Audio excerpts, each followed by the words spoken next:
Hi hello வணக்கம் நண்பர்களே. இது கொஷின் நம்பர் 9 சிம்பிளிஃபிகேஷனில் பார்க்குறோம். வாங்க கொஷின் சால்வ் பண்ணுவோம். என்னன்றதை பார்த்து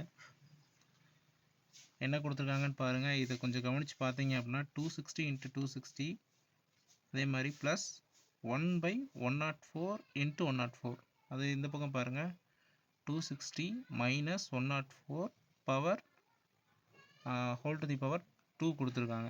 ஸோ இது என்ன மாதிரி ஃபார்மேட்டில் இருக்குதுன்னு பார்க்கும்போது இது வந்து என்ன மாதிரி இருக்குது அப்படின்னா ஃபஸ்ட்டு a² + b² இப்படி ஃபார்மேட்டில் இருக்குது.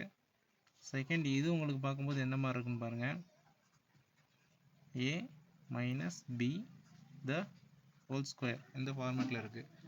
ஸோ இதை நம்ம என்ன பண்ண போகிறோம் அப்படின்னா இந்த ஃபார்மேட் இதில் தான் வந்து நம்ம அல்ஜிப்ரா சம் இந்த ஃபார்முலாவிலே தான் இது பண்ண போகிறோம், சால்வ் பண்ண போகிறோம்.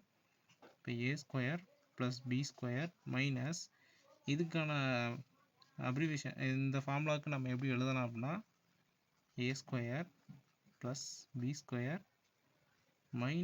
2ab அப்படின்னு எழுதலாம். ஸோ இதை நம்ம கேன்சல் அவுட் பண்ணோம் அப்படின்னா ஏக்கு கேன்சல் ஆயிரும், பிக்கு பி கேன்சல் ஆயிரும். மைனஸ் பண்ணும்போது பேலன்ஸ் என்ன இருக்கும் அப்படின்னா minus into minus plus. So 2ab அப்படிங்கிறது தான் பேலன்ஸ் இருக்கும்.